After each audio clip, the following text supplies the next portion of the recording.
आज ही Doubtnut app download करें। Doubtnut पर होगा अब आपके सभी मैथ्स, केमिस्ट्री, फिजिक्स और बायोलॉजी डाउट्स का सफाया।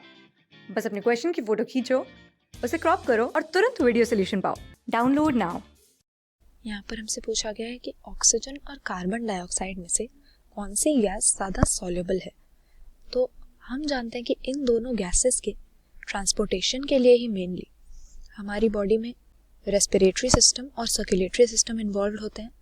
अब ये तो हमें मालूम ही है कि किसी भी एनिमल की बॉडी के सेल्स को या बॉडी टिश्यूज़ को लगातार ऑक्सीजन की ज़रूरत रहती है और यही रेस्पिरेटरी सिस्टम का काम है कि एटमॉस्फेयर से हमारे बॉडी टिश्यूज़ की नीड्स को पूरा करने के लिए ऑक्सीजन लाया जाए और जो कार्बन डाइऑक्साइड बॉडी टिश्यूज़ में अक्यूमुलेट हो रहा है उसको एलिमिनेट किया जाए। इसी को हम गैशियस एक्सचेंज का नाम देते हैं। और इसमें जो हमारे स्ट्रक्चर्स इन्वॉल्व हैं बॉडी में वो हमारे रेस्पिरेटरी स्ट्रक्चर में मेनली लंग्स हो जाते हैं। और फर्दर अगर बात करें तो लंग्स में एल्वियोलाई नाम के या एयर सैक्स जिनको हम कहते हैं, हमारे पास हाईली वेस्कुलराइज्ड मतलब कि इनमें बहुत ही रिच सप्लाई होती है ब्लड वेसल्स की। तो रिच ब्लड सप्लाई वाले ये जो हमारे एयर सैक्स हैं, एल्वियोलाई हैं, ये डिफ्यूजन की प्रोसेस से हमारे ब्लड में ऑक्सीजन को ले लेंगे और कार्बन डाइऑक्साइड को एलिमिनेट कर देंगे।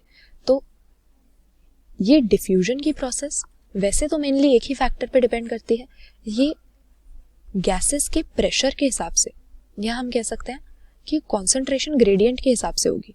जहाँ पर जो गैस कम होगी उसका कॉन्सेंट्रेशन या उसका प्रेशर कम है उस तरफ उस गैस का डिफ्यूजन हो जाएगा। और यही रीज़न है कि ऑक्सीजन की अगर हम बात करें तो ये हमारे ब्लड से हमारे बॉडी टिश्यूज़ में एंटर कर जाता है जिनको इनकी ज़रूरत है, जहाँ पर प्रेशर ऑक्सीजन का कम है। और हमारे लंग्स से ये हमारे ब्लड में एंटर करता है, एयर से जो एल्वियोलर एयर है उससे ब्लड में एंटर करता है, ब्लड से बॉडी टिश्यूज़ में। इसी तरह से कार्बन डाइऑक्साइड का उल्टा कॉन्सेंट्रेशन ग्रेडियंट हो जाता है, ये हमारे बॉडी टिश्यूज़ से कहाँ चला जाता है, हमारे ब्लड में, और ब्लड से ये एल्वियोलाई में एयर में चला जाता है। तो मेनली हमने देखा कि जो डिफ्यूजन हो रहा है गैसेस का, गैशियस एक्सचेंज हो रहा है, वो डिपेंड कर रहा है कॉन्सेंट्रेशन ग्रेडियंट पे। लेकिन कुछ दूसरे फैक्टर्स भी इसको अफेक्ट कर सकते हैं, जिसमें से पहली चीज़ होती है कि जो डिफ्यूजन मेम्ब्रेन है, यानी जिन लेयर्स के थ्रू डिफ्यूजन हो रहा है उसकी थिकनेस कितनी है, क्योंकि जितनी मोटी मेम्ब्रेन होगी डिफ्यूजन उतना ही मुश्किल हो जाएगा।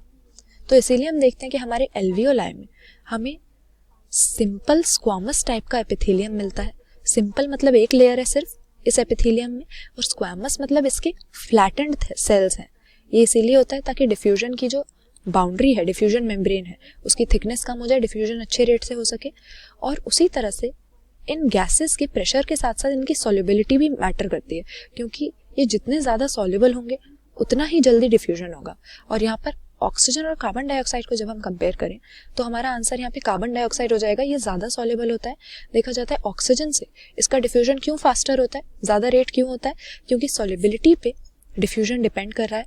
और कार्बन डाइऑक्साइड की सॉल्युबिलिटी हम देखते हैं कि 20 से 25 गुना ज़्यादा होती है ऑक्सीजन के कंपैरिजन में। तो यहाँ पर हमसे यही पूछा गया था कि ऑक्सीजन कार्बन डाइऑक्साइड में से ज़्यादा सॉल्युबल कौन सा है।